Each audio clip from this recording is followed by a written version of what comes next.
Hi, I'm Dr. Greg Ellis, and I want to talk more today about energy medicine. What were the forces, the competing forces between the type of medicine we have today versus what's done in the world of energy medicine? Well, there were two main schools of thought. One was called the rationalist school, and the other was called the empirical school. The empirical school embraced the idea that we have a life force. And the rationalist school says we do not. They base everything on anatomy, physiology, and chemistry. There is no such thing as a life force. We don't really have a self-healing capacity in that belief system. But the vitalistic school says we do. And the vitalistic school views us as self-maintaining and self-healing. And a lot of the programs and products used in the energy medicine world are designed to stimulate that inborn healing capacity. Now, many years ago, a great scientist by the name of Hans Selye, who understood the concept that's now thousands of years old, that we have a healing force of nature in our body. And he developed something that he called the general adaptation syndrome, where he demonstrated that the body will go through three phases when it becomes stressed. The first phase is to determine the amount of stress it's under. Then it goes through an adaptation phase where it's trying to remove the stressor or the aggressor and fight for its health. And the third phase is it returns to normal. Now, what is normal? Normal is called homeostasis. That's where everything is balanced the way it should be. All your blood levels are maintained. And if you don't come out of this, if you don't rid yourself of the aggressor and mend the damage, then you go into this third stage, and this is where your life is actually threatened. Selye understood all this, and he wrote about it in his book called The Stress of Life. It's a wonderful book, and I remember asking one of my professors in graduate school if he'd heard of Selye. He said, "Of course I did." I said, "Do you teach any of his things?" No, we don't. Well, I knew that answer. I knew that they did not teach any of the things that Selye talked about. But he made important contributions to medicine and how our body works. He didn't know anything about homeopathy, which is the actual basis of energy medicine.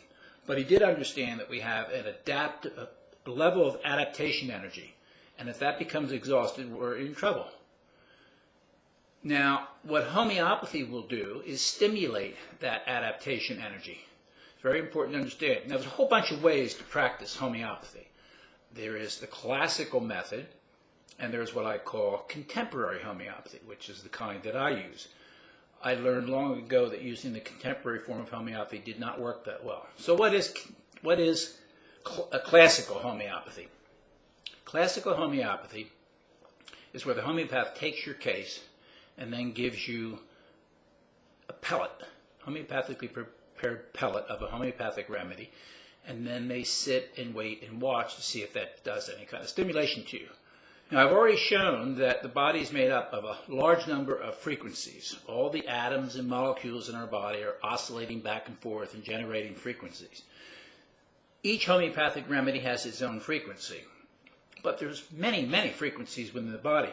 The beauty about contemporary homeopathy is it uses multiple remedies. Now, this is completely against the classical form of homeopathy, and classical homeopaths constitute about 99.9% of all the homeopaths, and they get very upset when you talk about using multiple remedies.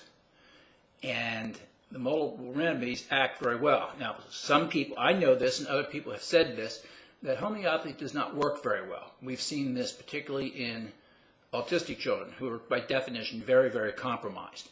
And you give them the regular homeopathic treatment in the classical sense, and you're not going to get much response there.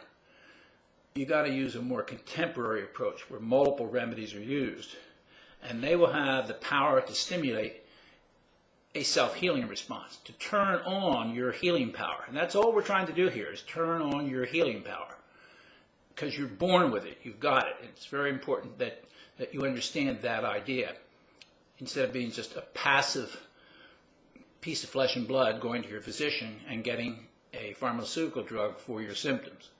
Now, symptoms are recognized by the vitalist as a reaction of the body to fight for its health. That's what a symptom is.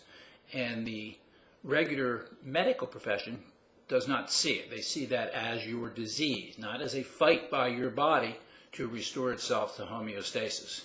Now, there's a lot of science involved in this. Selye was a great scientist.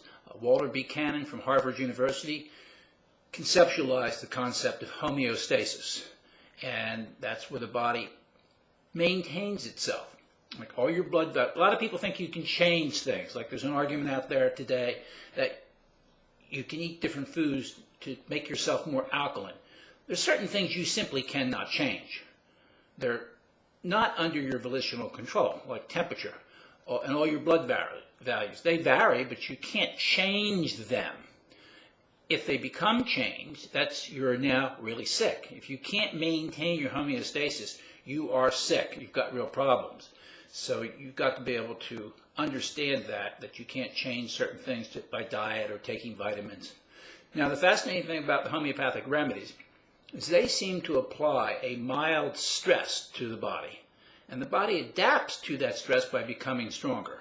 And that's how you stimulate your self-healing capacity.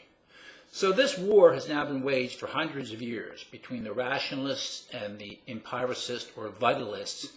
Man is machine in the rationalist viewpoint, man as having a life force in the vitalistic or empirical school.